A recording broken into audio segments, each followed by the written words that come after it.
the four main food groups, as we like to call it, since we're all used to that sort of nomenclature, is the first one is mechanicals. So when a work, and some of your listeners may have been heard of. Oh, I've heard about this mechanical royalty. What is a mechanical? Well, a going back to that C of CDPD with copy, the term mechanical royalty came about from, when something had to be mechanically reproduced, a copy was made. And when that copy included a copyrighted work or a song, a royalty was owed for that copy.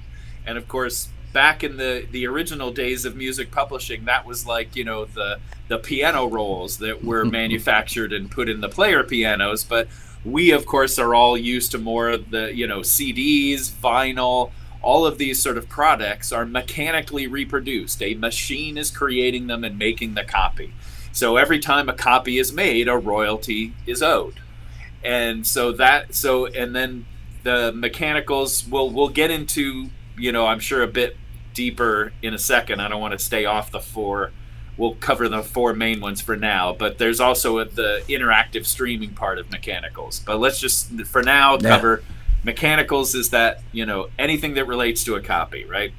And then as the P in CDPD refers to, we got performing royalties. So whether that's TV, radio, live venues, internet, you name it, there's a performance royalty. When your music is performed publicly, you're owed money. That's why we joined performing rights agencies. The third main food group is synchronization. So you get to be in control of when your music is synchronized with a visual image. That is a whole separate, sort of right. So therefore, when anyone wants to use a piece of music in a video, they need permission. They need permission not only of the underlying song or the publishing, but then they also need permission for the master recording. Sometimes the owners of those are one and the same. Sometimes they're different. But either way, permission is needed, a fee is paid, terms are covered, in a license. And then the great thing with sync, frankly, is that it also can tie into those first two main food groups.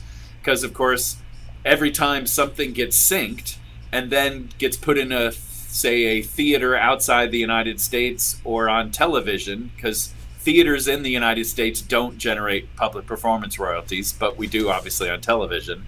A sync will result in performing monies. And then if your song got used in a sync related thing, but also got put on a soundtrack album, well, then you'd be making mechanicals because the album would be selling too. So sync to me is sort of, the trifecta, if you will, of you can cover multiple food groups with one use.